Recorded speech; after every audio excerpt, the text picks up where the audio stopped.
the problem with this situation is if they can't guarantee the safety of the airport and the airport perimeter, it would be a brave person who would authorise one of those massive troop carrier planes to fly in and fly out and promise that it will be safe.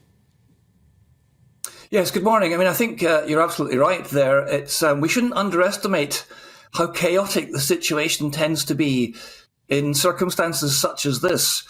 Clearly, normal civilian operations have broken down in the country because of the conflict between the two opposing sides. And when the military is called in, their first task is to actually impose some sort of order on the chaos that faces them. And the main airport is dangerous, so that's why we're flying our people out from an airstrip about an hour away from the centre of Khartoum. It has got a cordon in place, as far as I'm aware. And the Royal Air Force and the other people from the Army and from the Royal Navy are processing people as quickly as they can. But people are turning up sort of on an ad hoc basis when they can get there. It's not as if they're being brought out in sort of ordered groups. So yes, I mean, it's chaos, but that's what our people are actually quite good at doing, is bringing order to chaos.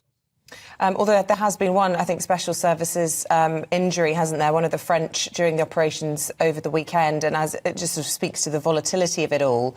And yesterday in Khartoum, one of the prisons there, and I think a number of prisons across the country have now been opened, and even a criminal wanted by the International Criminal Court and extreme Islamists have been released onto the streets, which just adds to, as you described, this sort of really dangerous situation on the ground.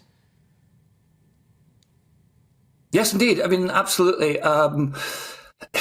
It's dangerous, and I think obviously someone who knows what they're doing has taken the decision that UK nationals, or those who are eligible to be extracted by the United Kingdom, should make their own way across Khartoum to the airstrip rather than bringing them out in ordered groups. And as you said, other nations have taken different decisions, and the French convoy was fired upon. And I think someone has obviously taken the decision that individual families in individual cars is a less dangerous mode of transport than convoys, which can be much more threatening. But, you know, we're not there, and the decisions have to be taken on the ground, and the people that we've got there will be well briefed and well trained in what they're meant to be doing. But it won't be perfect.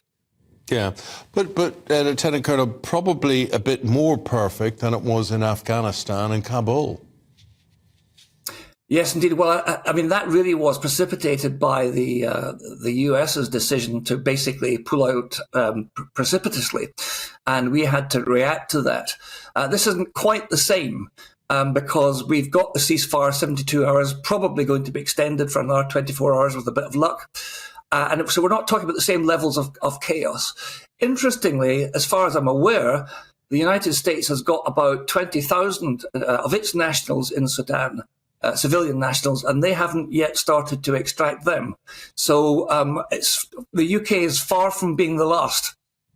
Gosh, that's a significant number, yeah. Far more significant than British. We think there's around 4,000, although I think at last count, the British Foreign Office saying only 2,000 people have been in touch with the British consulate asking for evacuation from the country. Presumably, that's a higher number if you factor in people who are there perhaps on holiday, and very difficult to track those people down. And I think we will hear, even after this US-Saudi ceasefire ends this evening, we will hear of people over the coming weeks still trying to get out of the country, and it's only going to get more hairy, really, isn't it?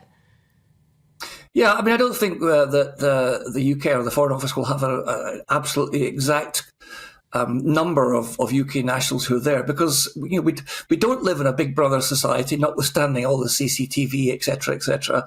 And some people will be in the Sudan and haven't notified any of the authorities that they're there, nor do they need to.